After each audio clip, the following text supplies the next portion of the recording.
And at this point, we'll turn it over to Melanie, the president of BOMA Jacksonville. All right, well, hopefully my dogs don't bark, so I apologize if they do. But welcome to the Stormwater Management Education Series, our first of the year. We're very excited to bring you this exciting topic. And I'm going to share my screen with you because we have a full calendar of events. Can you guys see that? Yep. Yes. Okay, cool. So we have a full calendar of events that I wanted to share with you for this year, not only educational series, but our speaker series, luncheon topics. This month in March, we have our luncheon on the 16th, which is a federal and state advocacy update that I would like to invite you all to attend. Our next education series in April will be roofing issues and structural engineering, so something that everyone should be aware of. And then we also have some social events coming up. So April, we have a virtual mixology course that we're gonna do, and that's April 15th. So looking forward to seeing you all there. And then we have a golf tournament coming up. We're taking it back to the course on May 7th. So I just wanted to give you a few of our upcoming events to look forward to.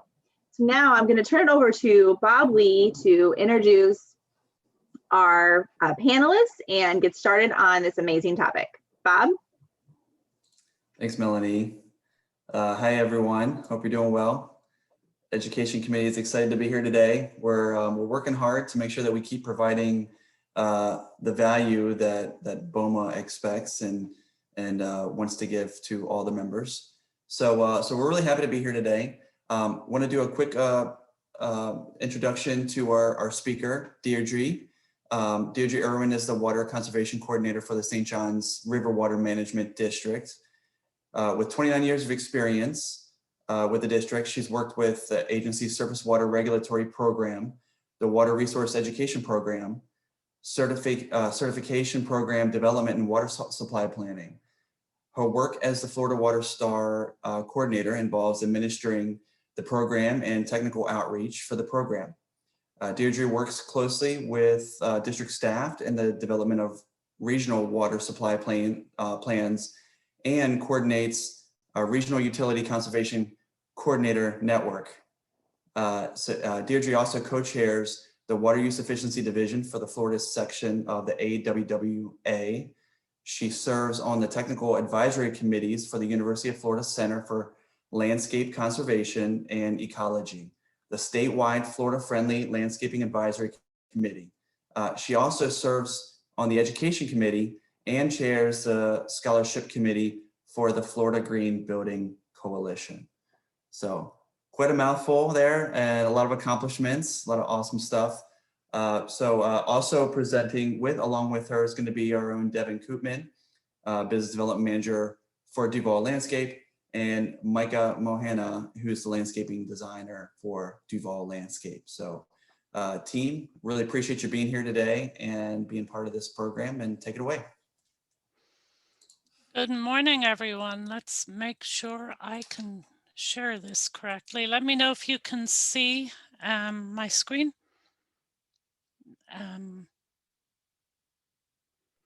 Can you see the PowerPoint slide? Okay, very good. Okay, thank you for that way too long introduction, Bob. I should have said I have a really short version of that, which I probably should have sent to you.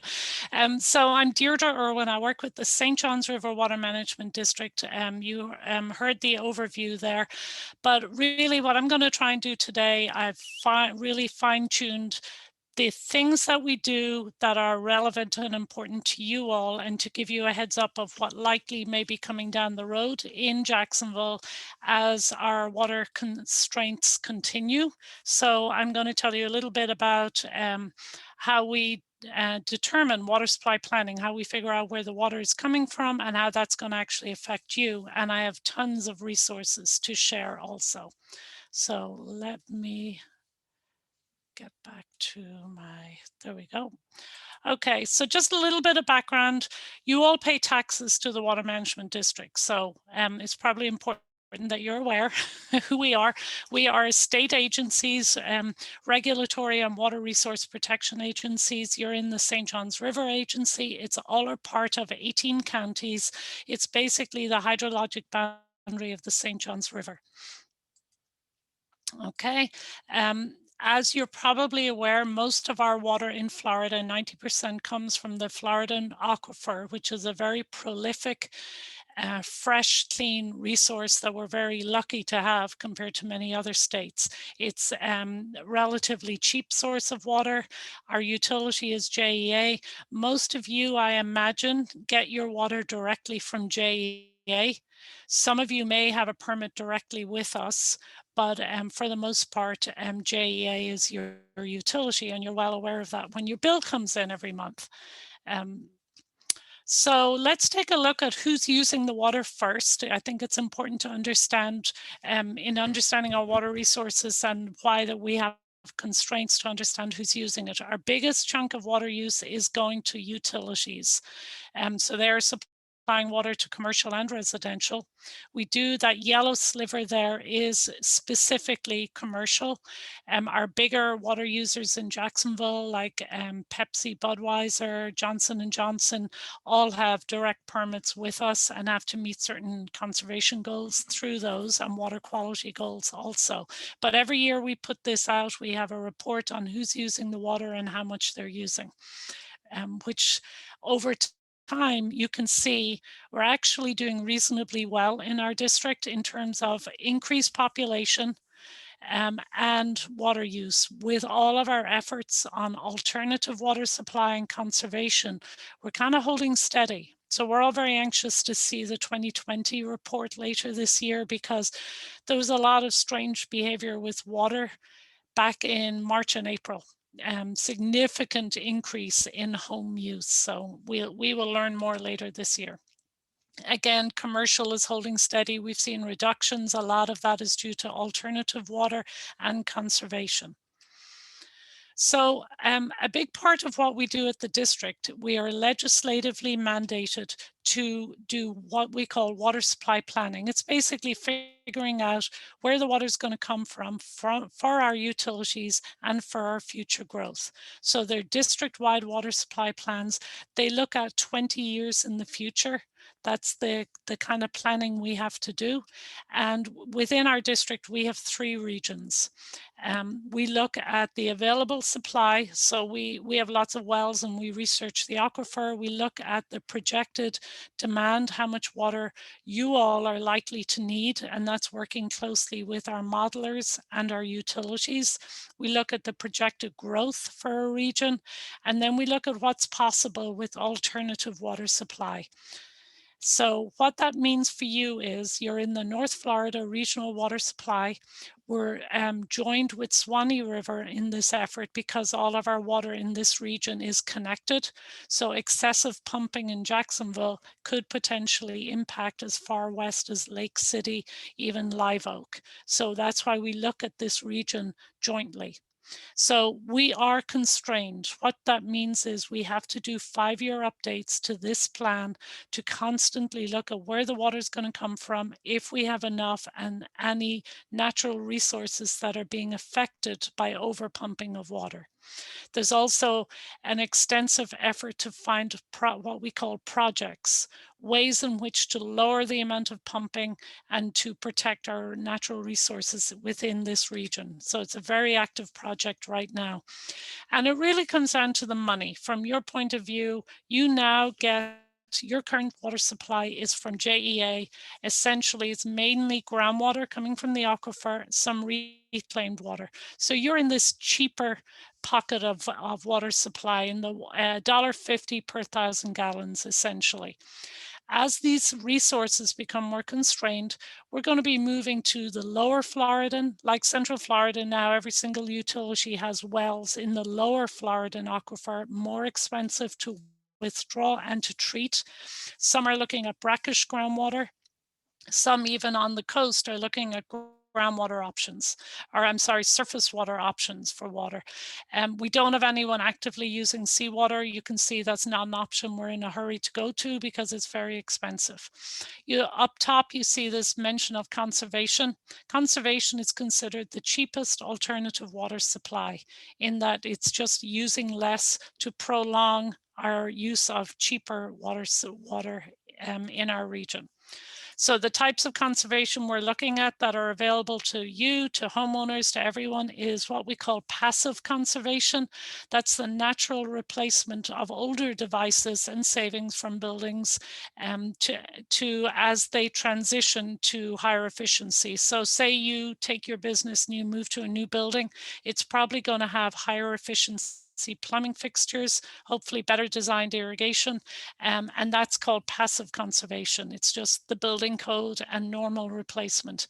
Active is where we, the district, work with your utility, and they launch programs to encourage conservation even further. It's what our Waterless campaign is about. It's what JEA may be reaching out to you also. JEA is evaluating how they can do more conservation to help meet the requirements of their permit. So I'm going to see if I can set up a collaboration between JEA conservation folks and BOMA to evaluate what would work for you all as they develop that program. If you get a permit directly from us and you don't get your water from JEA, that means that you have a requirement to have water conservation built into your permit. And what that usually means is you have to do an audit, a leak detection, evaluation. You have to come up with an active program for efficiency, what you're going to do down the road, and you need an active employee education program. And that is, it might be a 10-year or 20-year permit, and we update it frequently. We get reports from all of our permit holders on how their conservation is going. So just keep in mind that using less water is always the cheapest option. And then there's also a secondary image, a secondary benefit that you can use to enhance your company, saying that you're a water conserving company, which is attractive for employees and the community as a whole, not to mention your bill at the end of the month. One of the things that was mentioned that I do is this statewide program called Florida Water Star. It's a green building certification program for residential and commercial. We have a CII commercial part to that, so that a company, and most of the ones we've certified are in South Florida, but we have had a few in Jacksonville. If they are seeking to maybe retrofit or build a new building, they can build the building to meet our requirements in Water Star and then get an inspection, and they're certified as a Water Star, kind of like Energy Star building. So it enhances your cost, your MLS value of your building, and also there's a lot of PR, and you get cheaper water bills. So that's something you might want to keep in the back of your mind, and you can reach out to me if it's something you want to explore. So let me dive into our resources real quick. This is probably one of the best, one of two of the better national resources for you. If you are exploring water conservation options in CII, the Alliance for Water Efficiency is one of the #1 organizations doing this. Just last week, they launched a new tool for cooling towers to actually model what your potential savings are, were you to retrofit your cooling towers to save water and money. So that is something that's available to members. Also, they have manuals, which, you know, I used today. OUC had a question and I was able to open up my book, Commercial Kitchen Water Use Efficiency Program. So they do research on best practices, implementation of practices, and then they do follow-up case studies. So if you're looking, I suggest a lot of research. Don't let a rep from a company convince you to dive into a new efficiency effort in your building. Feel free to reach out to me and I'll do homework with you to figure out if that's the right option. Another entity or another resource view, and this is a free resource developed by South Florida Water Management District, and it is a self-guided audit process. So it's a manual to help you figure out how to do an audit. Before you should do any upgrades to your facility, you should always audit how much water you're actually using to help you figure out where the low-hanging fruit is. So this is a step-by-step audit manual that's free and available on our website. I know you can't write that down right now, but this is recorded, or you can reach out to me directly. And then the last major resource I have is actually the EPA WaterSense program has a fabulous section on their website all about commercial water use. And again, case studies, labeled products, and direction. So there's no reason not to really be well informed on what you could do to retrofit your facility to save water and save money. And again, use me as a resource. That's my job, is to help out utilities and commercial and residential folks. Another thing I want to tell you about is we actually have cost share funding. So if you have a large commercial facility and you're seeking to do a pretty major retrofit that will realize a lot of water savings, you might be eligible to cost share with us. It's 50% for conservation projects. So say, for instance, hotel chain, these have been funded over in Southwest Florida, where several hotels or even one large hotel wanted to take out all of the toilet showers, faucets, and put in WaterSense labeled fixtures. That could potentially be cost shared at 50%. So that's the juicy part of the presentation. There might be money. So it is competitive. You're competing against utility programs, other commercial programs, really pretty large projects. And Micah will talk more about that shortly. So in terms of most facilities in Florida, the low-hanging fruit is outside irrigation water use.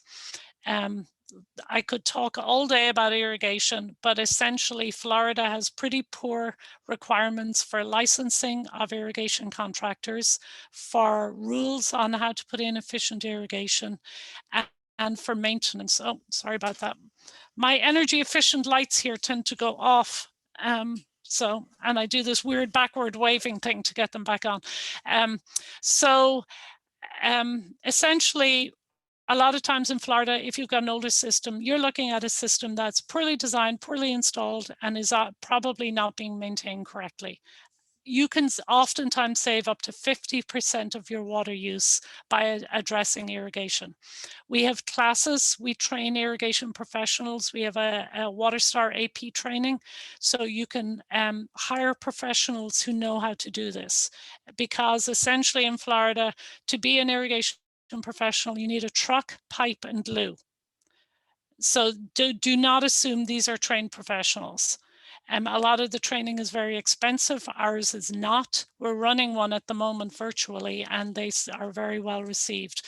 Micro irrigation is an approach in our landscape beds that can drop water use by half. Again, it's, you've got some great suppliers and experts in Jacksonville to help you with that. The suppliers, and with some direction, you can find folks who know how to install it correctly. A few things you need to keep an eye on is understanding your irrigation system, taking charge of it, knowing your zones, separating your turf grass. Your beds should never be irrigated together. And I know when you next see your system run, you're going to see, oh, they are irrigated together. Turf grass needs a different amount of water, more usually, than beds. Beds, once they're established, can almost be turned off. So this is all like kind of low-hanging fruit. Head placement, I'm not going to get too technical and go into that today. Pressure regulation, these are all ways we can lower our outdoor irrigation water use.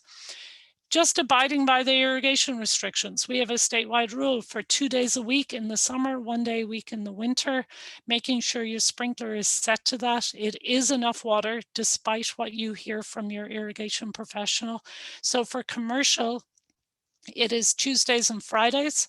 And in the winter, which right now we're still in our 1 day a week, which is Tuesdays. In March, with daylight savings, that will change to 2 days a week. What we know from our research in Central Florida, this is the #1 way, cheapest, easiest way to save water, just water less, which is that beautiful graphic behind Rick.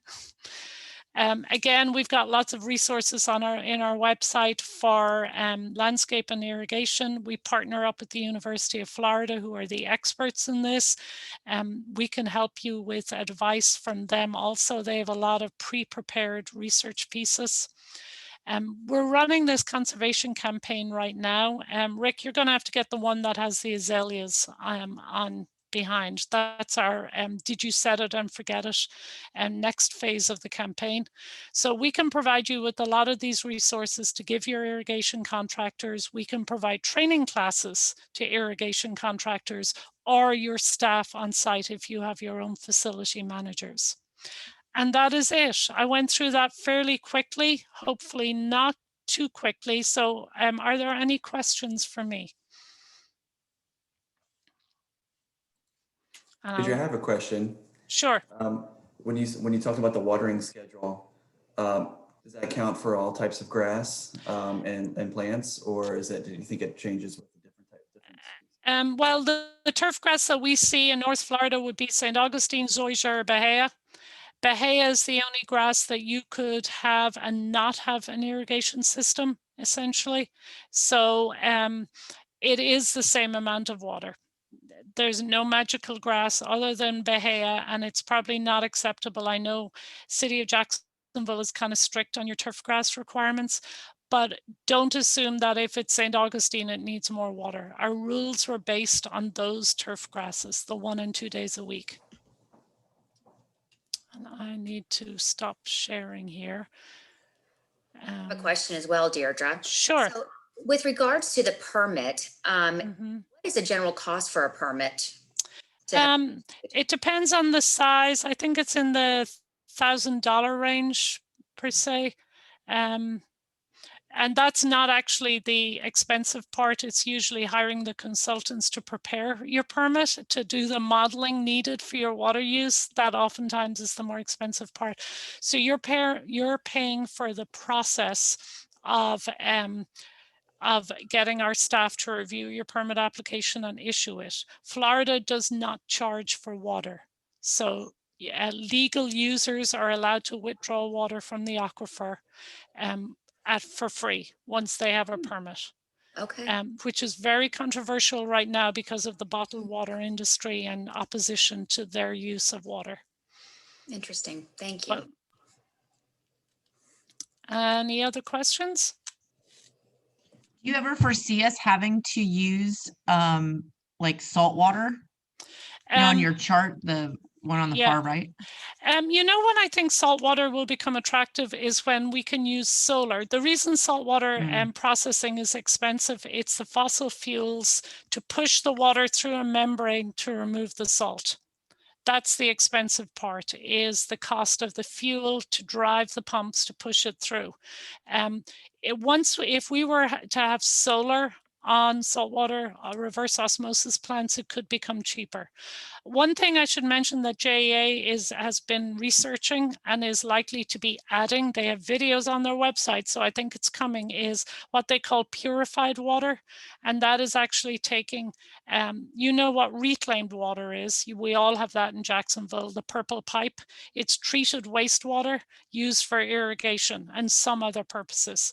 They're actually treating that to an even higher standard, to drinking water standards, and they're going to be blending it with aquifer water.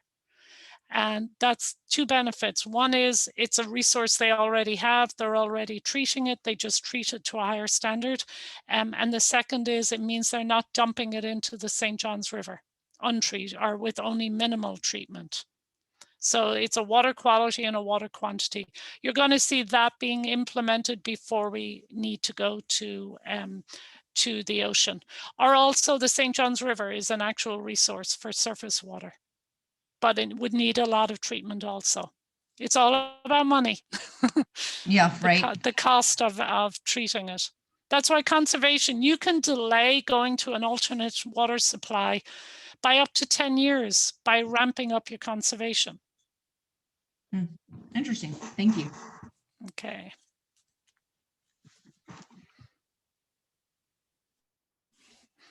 So I will hand it over to Micah, who's going to share his Wait, project. I have one more question. Sure. So I'm sure like how it was when we all grew up, when our parents said, go play outside and drink out of the hose, right? Well, at least mine did growing up in Florida. Is it still okay for kids to do that? I read something on that not so long ago, and the type of plastic that's in a hose, it's drinking water. It is a hose bib on the side of your house is potable drinking water. Okay. Don't let them drink out of the reclaim water, just saying. No purple pipe drinking. No purple pipe drinking. Giardia is the outcome from that usually. But there are plastics in hoses are not meant to be good. So I wouldn't recommend drinking out of a hose because of the type of plastic they use in the hose material. If your hose bib is there and they can just drink out of that, that's fine. Okay. Oh, how things have changed. Thank you. And we're all okay as a result. Yeah, well, right. maybe we're okay. So please use me if you're exploring at all. Give me a call. My information is available with Rick, and I'm here to help.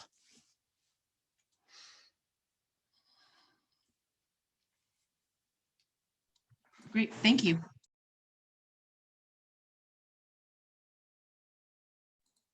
Thank you, Deirdre. So are we moving on to Devin and Micah? Are you guys going to mention a few things? Yep. Can you all hear me okay? All right. Yep. Now we got you. And you can see my screen? The water conservation solutions to Duval landscape. We got Yep. it. Perfect. Okay. So Thanks. As Bob introduced, I'm the landscape designer for Duval Landscape throughout the state, and Devin is our business development manager. What I want to talk about, and I'm going to keep this brief because I would like to discuss, or at least get a few questions about this. So I'm going to go through it kind of quickly, but I'm going to go through 5 different things. The first one, and it's about how to figure out basically what your ROI would be, your return on investment, by doing things to conserve water through your irrigation, right? And the steps that you would need to take in order, that I would take in order to figure that out, right? So step 1 is find out whether you're on a pump or you're on metered water. A pump means you're pulling out of a lake or pulling out of a well, and metered obviously means that you're either irrigating with reclaimed or treated water, right? So figure out those 2 things first. That's step 1. Step 2 is determine your water usage. So in order to determine your water usage, let's talk about the pump situation first. In order to figure out your usage from your pump, you take a simple measurement of your pump gallon per hour multiplied by your total length of runtime for your entire irrigation system, all of your zones added up, right? Multiply that by your gallons per hour. You can figure out what your usage is if you're pumping. Now, if you're metered, it's really simple. And what I'm showing here is just as a typical irrigation or a typical water invoice that we go through when we do our analysis. And basically, what we're looking at here is this 489 usage number for this month, right? So what I run into many times over and over and over again is customers that do not understand their water bills. Like, for instance, this customer said, I don't pay water tiers for my bill. And I'm like, okay, I want to bet you $100 on that. I'm going to prove it to you in about 2 seconds. You want to make that bet? And he didn't, and I didn't get the $100, but I was right. Everybody pays water tiers. So you got to determine your water usage. That's step number 2. Step number 3 is you got to figure out what you should be watering. So the way that we do that, and the best way that I've come up with it, over my experience, is what I'm showing on the screen here is a software program that we utilize that we basically go to the exact geolocated place of your property, measure out all the turf beds, measure out all of the shrub beds, measure out where the shade is, and what sort of, to Bob Lee's question, what sort of turf are we watering? What kind of shrubs are they in different areas? So it kind of gets a little detailed. But then what it does is it figures out what you should actually be watering, giving that data, right? So what you're looking at here in this bar graph is it's figuring out, okay, so like in July, August, September, we know that these are the rainy seasons, right? So this blue part is showing you how much rain we're getting. The orange bouncing ball is showing evaporation. So this map is taking into consideration evaporation coming off the ground. It's taking into consideration cloud cover, microclimate, temperature for that exact location based on years previous history. So these numbers right down here, these bottom total numbers, are what I would use to compare to what you're currently doing, right? So now I've got two numbers to compare, right? I've got what our customers are doing and then what they should be doing.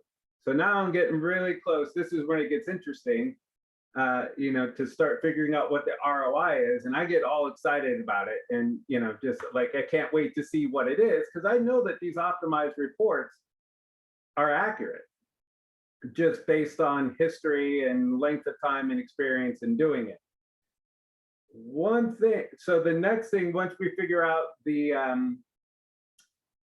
what you should be doing, step 4 is to calculate your ROI. So in order to calculate the ROI, I took a little screenshot of this graph that Deidre so graciously shared with me. But in the yellow box over here, what we're looking at and what I want to draw your attention to is, you see the tiered rate for water, right? And then also over here, the utility, depending on where you live and what utility or where the property is, your water rates could be they're all over the place. They're not always exactly the same. So in order to determine your ROI, you got to know what your water rates are. So let me explain. Okay, so what we're looking at here is a quick cost analysis that I did for a customer, and this is very typical, right? So the top line up here, this is what he's currently doing, and then this bottom grouping here is all of what they have optimized. So skip to the end here, and basically this is what they paid over the entire year was $26,000 for their water for irrigation. Look at what happened to this customer who told me, I don't pay in watering tiers. Like, I should have made that bet more like $10,000. Like, are you kidding me?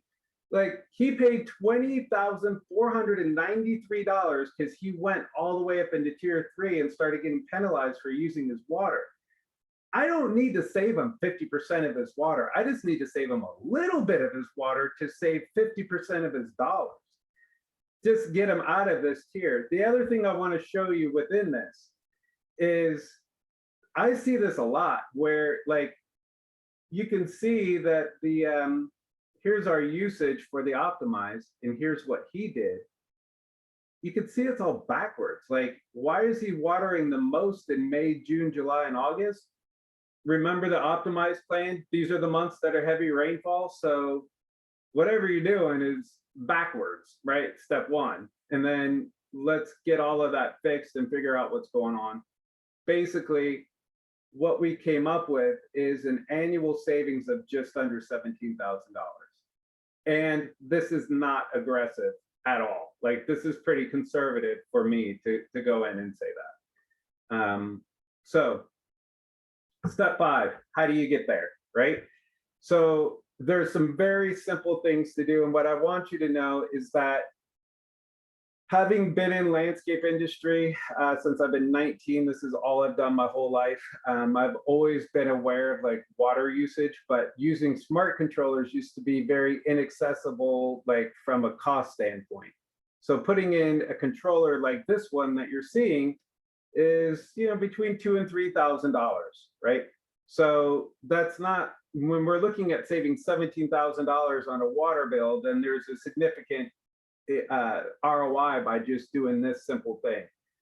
About the smart irrigation controller, when Bob Lee asked about, you know, what kind of turf would it be watering? Right now, if you don't have one of these, your controller just starts at zone 1 and goes all the way to the last zone and doesn't think about, well, maybe I just need to water all the turf zones today and I don't need to water the shrub zones. This smart irrigation controller will do that, 1. 2, the smart irrigation controller will read the forecast 2 days from now and say, hey, we're going to get 3 inches of rain. Why don't we go ahead and cancel the watering that we were going to do today and wait for the rain? Rain doesn't come. Okay, then it starts recalculating based on weather and its cloud computing and all that sort of stuff when it should actually water again. Those are just some of the basic things that it does. The next thing that you can do, which I think is every bit as important as doing the smart controller, is a flow meter. So what a flow meter does, you see this little wire that's coming out right here, that connects to the smart controller. So let's say that your irrigation system is tip top, we run it, this flow meter says, okay, this is how much water is supposed to go through this pipe over a length of time. Now some rowdy tenant drives over the landscape and breaks 3 heads, and now the irrigation system goes on and there's breaks everywhere. This is going to notate that there's a break the minute that zone goes on and send an irrigation tech or property manager, if that's what they prefer, an alert. The second it happens, we know it shuts down, we go and fix it. Right now, the only, like, if you don't have one of these, you're waiting for maybe an irrigation tech to do their monthly report, and then hopefully they found the break, but it could have been 23, 20, 30 days since they did their last check and didn't catch it that whole time. So the third one is change your nozzles from mist heads to low flow NPR rotator nozzles. Step 3, and this one I never see done, and I am just don't understand it. I don't get it. If you have too much pressure going through your valve, that means that you're going to be using more water over a length of time. So let's say that your pressure is supposed to be a 40 psi, right? That's what your irrigation system needs to operate perfectly, right? But typically you'll have 60 to 100 psi. You're using way more water to push through that zone than what you need. So it's a real simple solution. Many times all you have to do is take the old solenoid off, put a new solenoid with a pressure regulator on it, and there you go. Like, you're not over pressurizing your system in order to irrigate. The next thing that you can do, Deirdre mentioned, I'll go past this one, but drip irrigation. And then the very last one, which I think Deirdre touched on it. A lot of times, like, our customers will say, hey, I've got seasonal flowers, right? And we do 4 rotations. And I'm like, cool, great story. Do you have a dedicated irrigation zone that only waters those flowers and not the lawn and the shrubs and everything around it? Because you're going to be watering 3 to 4 times a week, all of that stuff. So unless you make a zone specific for your flowers, I'm not giving you any flowers. Like, but I will design something better for you, right? That maybe I'll say, here's what a dedicated zone would cost to run your flowers, so you can actually have a nice flower program. Or B, like, we'll figure out perennials or Florida friendly sort of things, but not on my watch. That's not where I'm going to go with it. A lot of times my customers always come to me, and I am a landscape designer, like that. I'm not even touching on that. That's the core of what I do. But step 1, my clients need to know, if you're not willing to look at your water conservation, I'm really not interested in helping you with your design so much, because that means that your design's going to go downhill after we install it. We're not going to be able to warranty it. It's going to be a mess. I don't want to get into that. And number 2, and most importantly, it just means you're like, investing your money incorrectly and just not doing things environmentally responsible. And so like, I really have a hard time getting around that. I'm quite passionate about it, and I'm done. There we go. That was a lot. What I would love to hear is if, like any of your stories, if y'all have like reclaimed water or what you found on your bills or just any of that sort of stuff. Like, another tip on your bills is have your facilities person look at that JEA bill. Look at you pay a rental every month on that meter to JEA. One thing I live in Julington Creek Plantation and I'm on the maintenance committee there. And we took a look at all of our meters. We've, tons of irrigation out there. Several of our meters were oversized. Some of them weren't even being used. And we, for 25 years, have been paying rent on a meter we hadn't been used. That hasn't been used. So you might be able to get them to put in a smaller meter. Also, if you think a meter is acting up, call JEA. They should have a rep come out and test your meters if you think there's an issue. Oh, that's really cool. I posted, thank you, Micah, for that, and Idri. Really appreciate it. I posted a couple questions in there, some things that was just coming to my brain as I was listening. And I think Devin or somebody may have already answered the one about the Wi-Fi. That got my attention, the smart controller, using the local weather report that if it's predicting rain to back off on the watering schedule. That's really cool. And I guess it sounds like you can connect either to the local Wi-Fi or install a tablet or smart device that has its own cellular, like basically internet data plan. Is that right? Hermit crab is my favorite one that I found.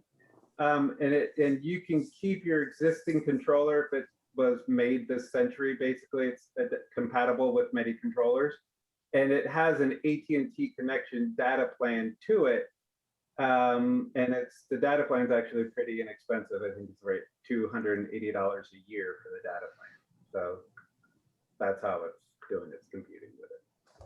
Micah, how much did you say that Hermit Crab 2 system is, the controls? 2,000. Okay. And keep in mind, there are a lot of other products out there. What I have learned from the irrigation industry, there's no agreement on anything. Everybody has differing opinions. So get several opinions on products that work well in your area. Every major irrigation company has a smart controller system, and most of them have this predictive capability and Wi-Fi capability. So it's always good to check out all the options. If you have a good relationship with your irrigation person, he may be able to get a discounted one.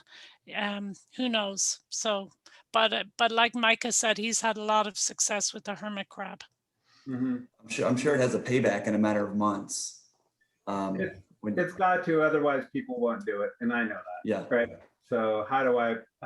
My job is to figure out that return on investment. That's what's key. And also, what about the cost? Yeah. I'm sorry, Bob. What about the cost of the flow meter that you were referring to as well? Yeah, so the flow meter is inexpensive in and of itself, maybe $500 installed.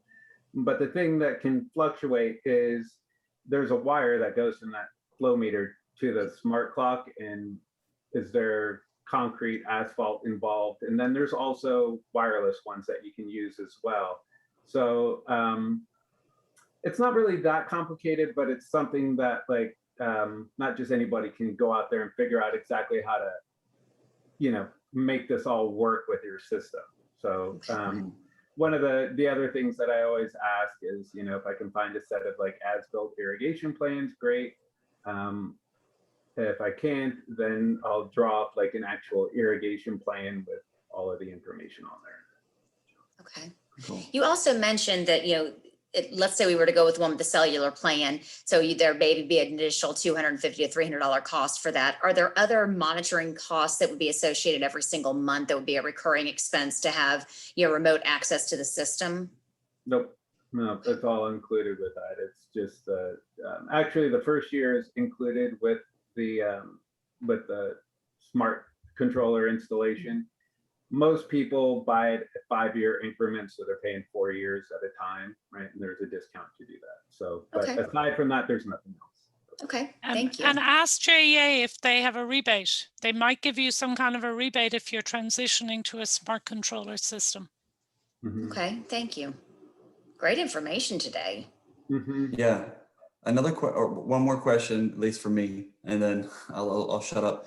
But something that really resonated with me was the flow meter and talking about the pressure of the water going through, because we do the same thing with commercial HVAC. We're measuring the pressure of the air. If the pressure dips down, we know that there might be a leak somewhere, and we can sniff it out. We can find it out. Or the pressure's too high. We know we're in both applications, you're probably spending too much money to push air through the system. So I imagine, from what it sounds like, it's the same thing with the water.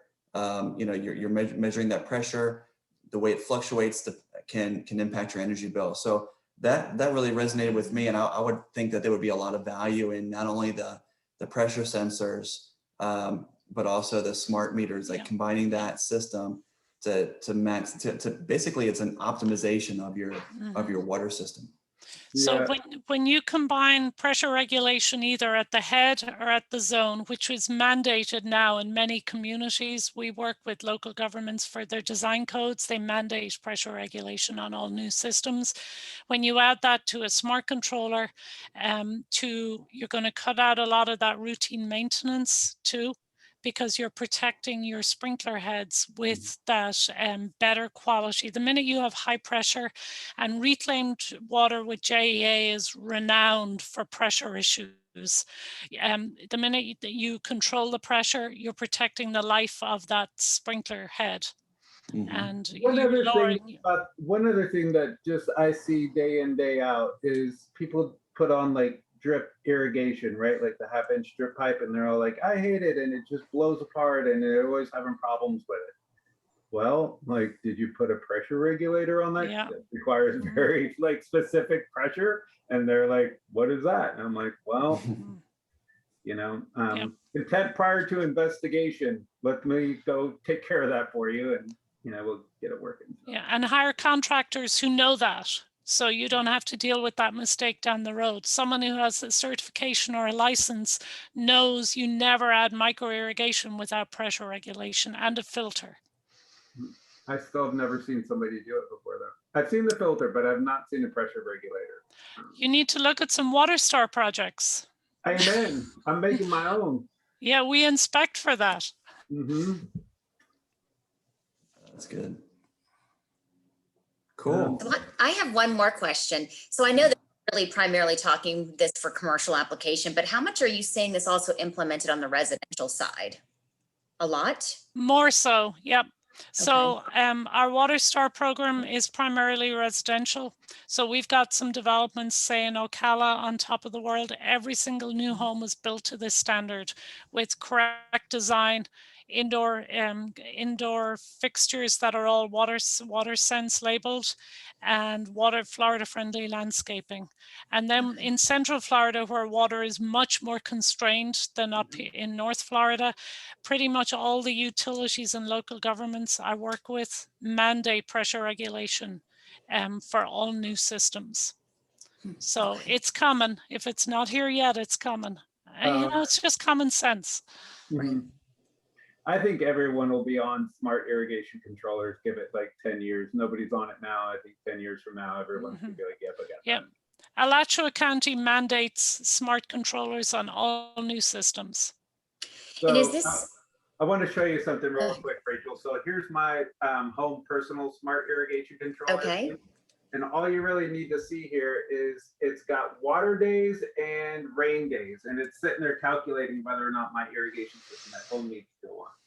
Okay. That is $100 clock to put on a residential house. It's easy. It hooks up to Wi-Fi. Like the tech can do that in an hour, like 20 minutes. Right? So would it matter as much? I mean, for me, example, I mean, I'm on a well. So would this still be applicable and be beneficial being on a well, even though I'm not essentially paying for extra water? but would it still be So beneficial? glad you brought that up. I was kind of leaving that out just in interest of time. But if we're looking at savings of water cost, right? Like how much your water costs, I almost kind of get offended that that's all people ever see, right? Like, because I see it completely as you're missing the bigger picture, which is, do you ever do turf replacement? Does your landscaping look like a little old and tired and maybe not performing so well? Do you always Yes. replace seasonal flowers and they look a little wimpy and dried up and yucky, right? Do you do a lot of pressure washing? Do you have mold and mildew issues everywhere? Like, do you have blacktop asphalt issues? Like those are like more expensive than your water bill anyways, right? Like the water bill is not even, but that's how I can prove like an ROI is through the water bill.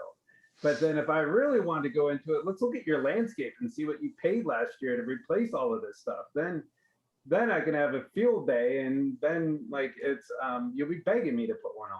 So like Micah, yeah. you need to be on TV. I can totally see you doing an ad on TV. Do you have? He is on TV right now. He is. Well, you know, the other thing is my wife works for the Orange County EPA, right? Like she's into the water sort of thing. It's my family, it's my background, it's what, you know, what we talk about breakfast and dinner. We're really fun to hang out with. Sounds like my house. Yeah. But you know, historically, when I was out selling water conservation 10 years ago, nobody would listen. Now that it really is constrained, our springs are running low, our wetlands are drying up, we've salt water in our wells, it's kind of getting serious. We're about, DEP is implementing a new rule in Central Florida to make permits even harder to get than they are now. And trust me, they're not easy to get right now. And we are about to go into a lawsuit. We've got 3 utilities going to sue DEP and us for trying to implement a rule. So we're now entering a new phase. So the sooner Jacksonville kind of gets on board and gets ahead of this, you won't be dealing with what Orlando is dealing with right now, where they're actually having to limit growth because there just isn't the water for them to use. Yeah, and what I hear you saying is water is going to be more and more expensive. Your prices aren't going down. No designs on that.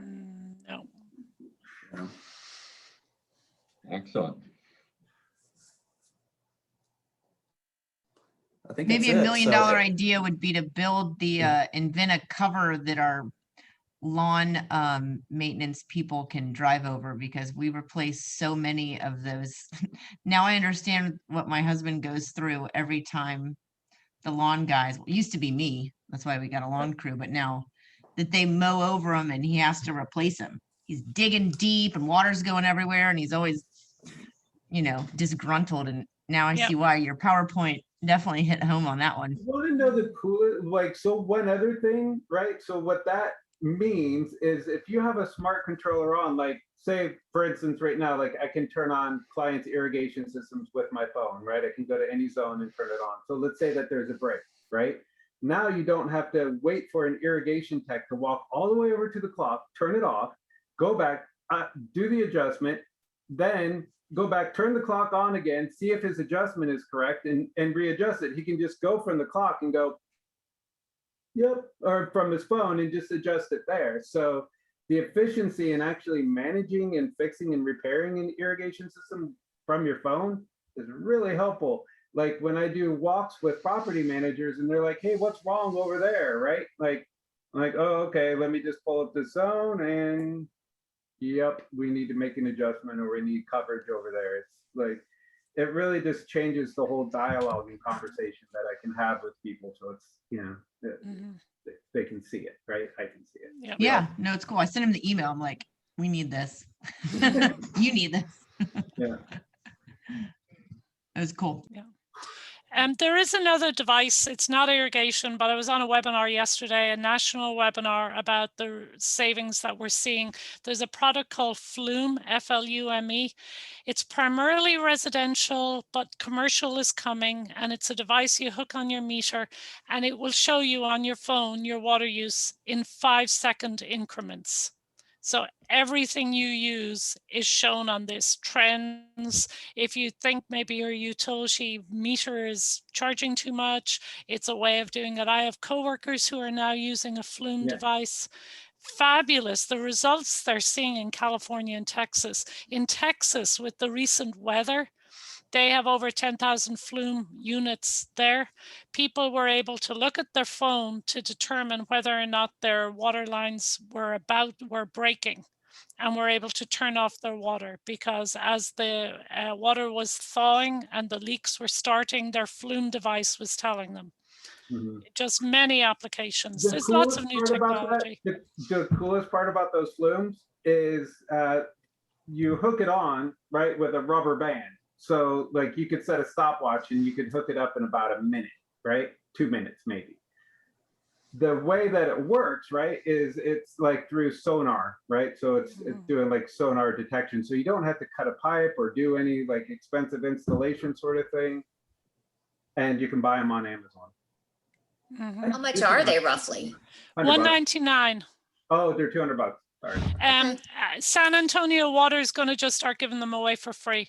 They're just seeing such savings from these. And it isn't doing anything. It's just informing you, the customer, on your water use. And you can see if you have a leak, which is obviously important. Because in Florida, because of our sandy soil, we can have a leak and not know. So it's always a good idea to turn everything off in your house, go out to your water meter and see if it's spinning at all. That means you've got a leak. That's the cheapest way to do it.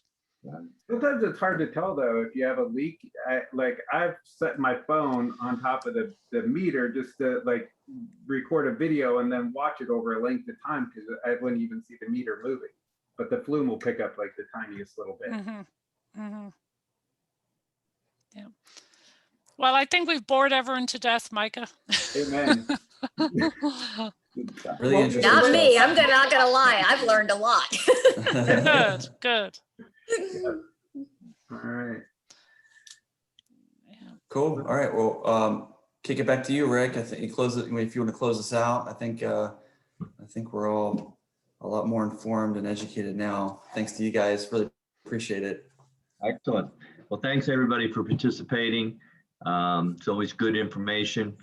If you, everybody on board, if you'll check your calendars, sign up for the upcoming speaker series this month, and we've got some really good education stuff throughout the rest of the year. So good to see everybody on board. We had upwards of 18 people on at the high point, and I appreciate everybody participating. So have a good afternoon. Thank you very much. Right. Bye, everyone. Thank you. Bye.